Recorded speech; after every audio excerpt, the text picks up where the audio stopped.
to Bunkie's Garden. If I can do it, I know you can do it. So today, I will be showing you, telling you why you should plant basil right now, how to kill mildew if you already have it, and how to prevent mildew. So, why plant basil right now? Well, you know I love basil. And it's amazing on bruschetta, garlic bread, salad, and so many other things. And when I'm in the garden, I gnaw on some too. It's an acquired taste. The more I acquire, the more I get to taste.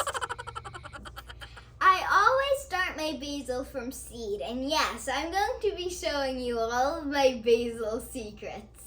But before I start, I would like to thank Miss Lake at Lake Fairy Preparedness for encouraging me to make this video.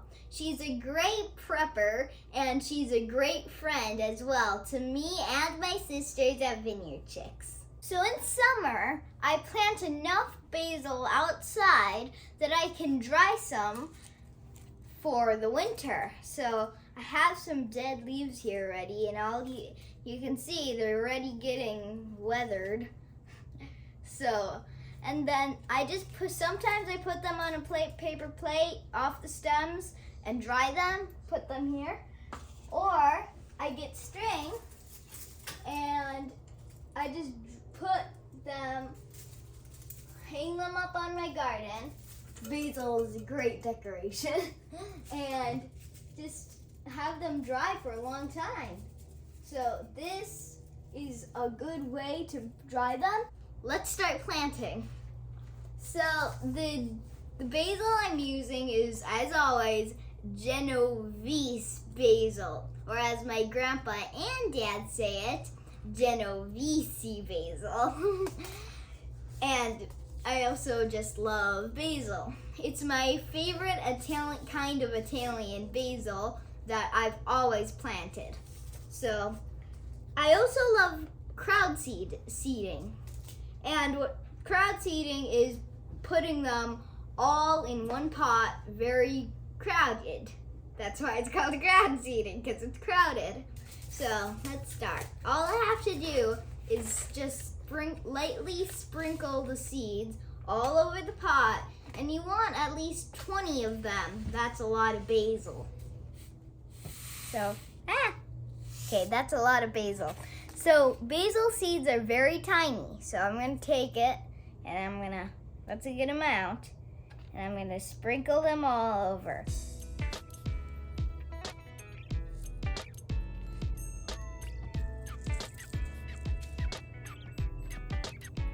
So I'm going to put these away now.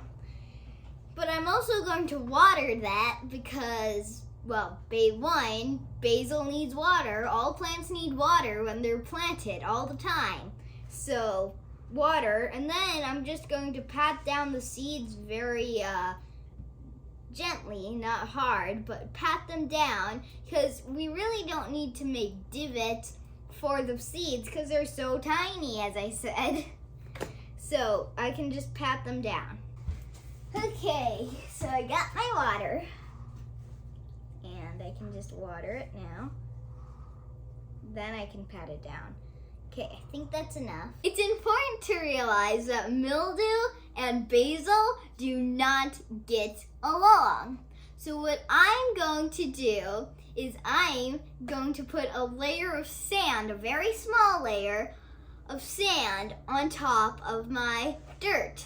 Yes, sand. It may sound crazy, but I did an experiment a couple years ago because a friend said that sand would help germination rates.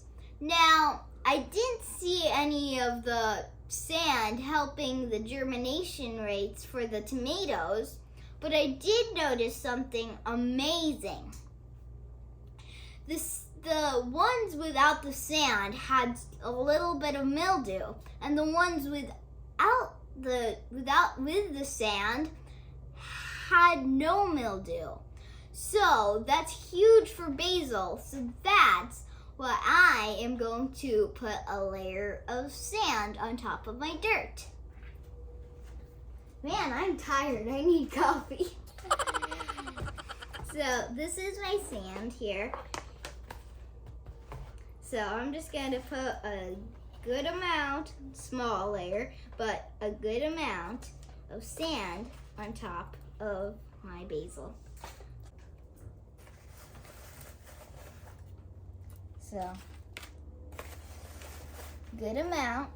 Cover all of the dirt. Now, spread it out because you don't want to see any more of that dirt. You just want to see sand. So spread it out. No dirt needs to be seen. There. These are my basil plants that was behind me for the entire time, right here. And so as you can see, this is my new indoor garden. I like my setup. So this is a south-facing window. I wanted to point that out. Even though it has its blinds up right now, it's got good amount of sun for most of the day, till it goes down and when it goes up. And then I also have my grow lights here, so all of my things have a good amount of sun and light. So it's all good here. Next, so now let's talk about the basil. So here, these are my 2 basils that were behind me. And notice how much I trim them. I don't like them being too long because it will get wobbly one. It will be like tilting like trees in a bunch of wind. And so I want it almost as big as my pot. A little longer might work. But look at all of these spots. I've been cutting them. Here too, I cut them a little. So I recommend to keep your basil a good height with your pot. Now, if you have a big pot, it will probably be fine having it. Next, like I said, I always sprinkle sand on my basil. So I've got basil sand here too. See? So sand I would recommend because if you have mildew, when you water it, because you always have to water it, even if it has mildew, it will splash up into the leaves, that mildew, and then it will infect your plant, and then your plant will maybe die.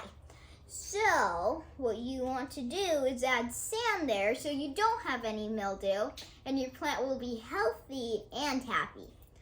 Now, next thing is, I have these 2 plants. Now, outside, most of my garden is dead, except for like 2 flowers.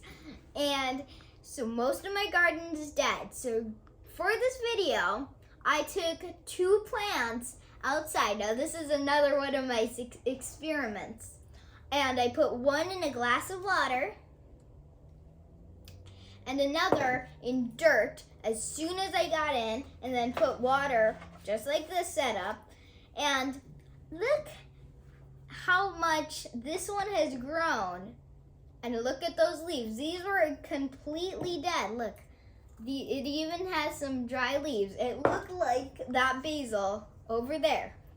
So here, it's alive. Yes, it's not brown anymore, but put in dirt and look, all of the leaves fall off. Okay. It had like a couple leaves. Now it's got like these little new baby leaves. I brought this in like 2 days ago, and it looks like this one now. So I gotta put this in dirt or else I will get root rot, which I talked about earlier. But hey, put it in water, your basil in water, and you'll have some basil. Okay, so what happens if you already have mildew on your plant, you ask? Well, don't put sand on it because that won't help. That won't kill it. Sand is just to prevent it. How to get rid of it if you already have it? Well, the first step is get rid of all of those bad leaves. You don't want to spread the mildew, or else all of your basil will have mildew. Now, when you have all of your bad leaves gone, I would recommend putting 3% peroxide on the dirt, and try not to get it on the leaves or the plant or the stem because, well, no, it won't kill it, but it's not that good for it. Just a quick review. 1. Basil loves light. If it's not enough sunlight, add grow lights. 2. Basil loves water. Not too much water, but give it a good amount. 3. Sand. If you don't want mildew, put sand. It will help prevent. 4. If you have mildew, put peroxide in the dirt and get rid of all of those bad leaves. And 5. Cut off the basil. If it's bolting, cut it off. Unless you want seeds. And if you don't have a good pot, a big pot, have it a short amount, like mine. And if you want more basil and you don't want to plant more seeds and wait for it to germinate with basil, get some from the outside if you have some. And put it in water, because water works much more than putting it in dirt right away. So just put it in a cup of water. Don't let it go in there too long because there will be root rot, but hey, it works. Now, let me show you some things I brought in for my garden. I've got peppers here. I brought it in.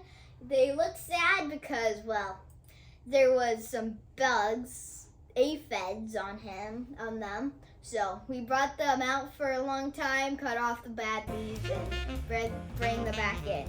And look at all this abundance of broccoli.